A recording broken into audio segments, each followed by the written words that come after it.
Adakah Syukri Yahya agak sinonim dengan pembakar watak yang pemarah dan panas baran?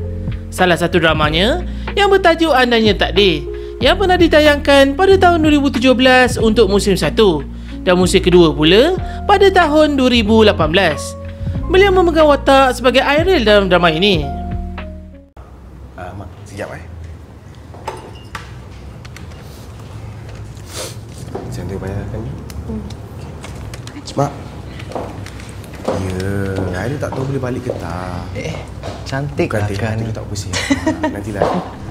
Tak adalah, biasa je. Mak, nanti Airil call mak balik. Kau ni tak ada kerja lain Kau tahu tak ni bini aku ni? Apa ni bang? Saya tak buat apa-apa pun. Tak buat apa kau gelak-gelak dengan tu apa? Bandar lah. Balik. Baliklah! Kau ni kan tak biar habis nak menggatal lah. Pantang jumpa lelaki. Dah lah, malas nak layan abang. Pergi mana? Kereta kat sana tu. Teha nak ambil teksi balik. Kalau Teha ikut abang, tak apa-apa abang buat ke Teha. Abang sentuh Teha, Teha akan jerit kat sini biar semua orang tahu abang siapa. Nak?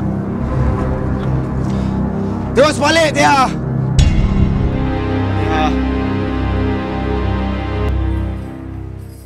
Tia!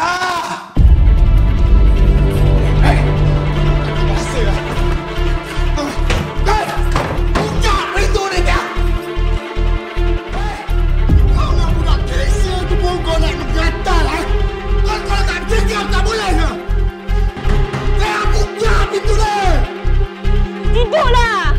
Biar Raja balas barang abang tu!